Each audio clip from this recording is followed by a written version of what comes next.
Hey everyone, and welcome to RUBIN'S Mind Lab, where we break down the latest research into what it really means. Ever wonder how to make sure your experiments are actually useful, or how to plan a study so it gives you a clear answer?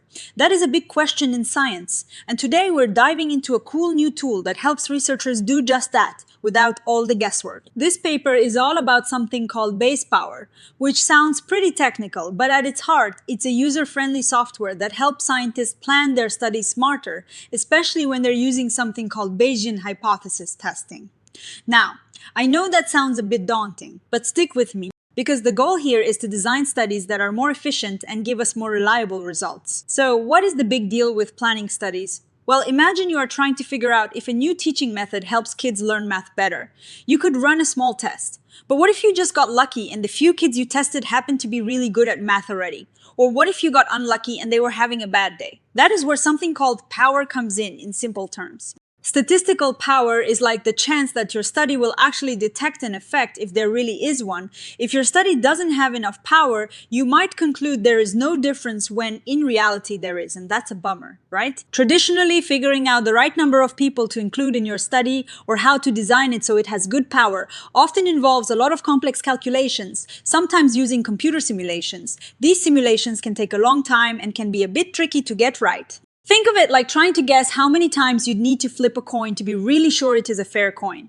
The old way was like simulating millions of coin flips. This new tool, BayesPower, aims to do this much faster and more reliably without needing all those simulations. The main idea behind BayesPower is to help researchers decide how many participants they need or how to interpret their results in a more robust way, especially when dealing with something called Bayes factors.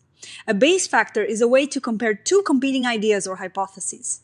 For example, hypothesis number 1 might be that a new drug has no effect, and hypothesis number 2 might be that it does have an effect.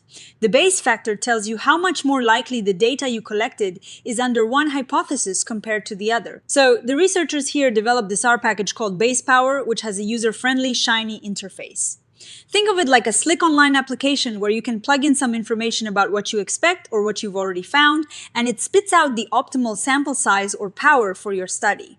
It covers a bunch of common tests used in social science, like comparing groups, looking at correlations, and even regression and ANOVA. One of the really cool things is that it doesn't just focus on the typical "is there an effect" kind of question. It also handles what they call interval hypothesis Bayes factors, which is basically for testing if two things are practically the same, like if a new drug is just as good as an old one, or a new website design isn't noticeably worse than the old one. This is super important for real world applications where small differences might not matter. The paper walks us through the technical details, and for most of us that is where it gets a bit dense.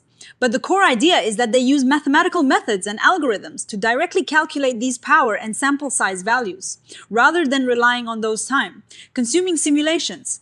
This means researchers can get answers almost instantly, which is a massive time saver. They also provide R code, which is great for other researchers to check their work and reproduce their findings, which is a cornerstone of good science. One of the examples they give is super relatable. They look at a study about whether priming Asian American women with thoughts about their Asian identity might make them perform better on a math test compared to a control group. So, are we expecting a big difference, or are we just testing if there's any difference? Or even if the difference is so small it is practically zero? This is where the equivalence testing comes in. They found that based on the original data and what they wanted to achieve, like a certain level of confidence that they detect a real effect if it existed, they need a pretty large sample size.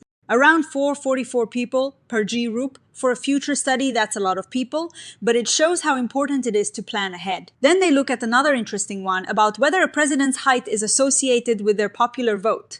They found a pretty decent correlation in the past. For a future study, they suggest needing around 104 participants. Now, here is a funny bit. They joke that since this is about us presidents, and they only have one every 4 years, getting data for 104 presidents would take about 230 years. That really puts the sample size question into perspective for some kinds of research. They also cover regression and ANOVA. Imagine a study about an anchoring effect where telling people a price is close to a certain number influences how they guess that price. They're interested in whether there is an interaction effect. This is where the BayesPower tool predicts you'd need 1155 participants to get a reliable answer. That is a big study. but it highlights the planning aspect. There is also a section on one proportion, like in a taste test, to see if people can tell the difference between alcoholic and non-alcoholic beer. If they found a lot of people could tell the difference, they present this as strong evidence for that ability. For future studies, they suggest a sample size of 140. And finally, two proportions, looking at something like pregnancy complications in groups with different blood pressure targets. They found the complications were very similar in both groups, giving them a slight preference for the null hypothesis of no difference. For planning a new study, they calculated a required sample size, per G-group of 37. This is interesting because it shows that even for similar outcomes, planning is crucial to confirm that even with this amazing tool, there are some limitations. For instance, there are limits on the maximum sample size the software can handle efficiently. And for certain complex tests like the two-proportion test, it doesn't let you control all the error rates perfectly at the same time for speed. This means sometimes the calculated sample size might result in a slightly higher rate of false positives or false negatives than the ideal. The researchers are upfront about this, which is good. They advise users to always check the output carefully to make sure the error rates are acceptable for their specific research goals. They also mention that this tool focuses on fixed-end designs, meaning you decide the sample size before you start collecting data. For studies where you might collect data and then decide whether to stop or continue collecting more, that is a different type of design called sequential design, and other tools are available for that. Overall, BayesPower sounds like a really valuable addition to the toolkit for researchers. By making sample size and power calculations much faster and more accessible, it can help ensure that studies are well designed, resources are used wisely, and the evidence we gather is more reliable. It bridges the gap between complex statistical theory and practical research design. I think this focus on making Bayesian methods more user-friendly is incredibly important for the advancement of science, helping us get to clearer, more robust conclusions with less wasted effort. What do you all think? Does this kind of planning make sense to you? Let me know in the comments below. And if you found this breakdown helpful, please hit that like button. Subscribe to RUBIN'S Mind Lab for more science explained simply, and ring that notification bell so you don't miss our next deep dive. Thanks for watching!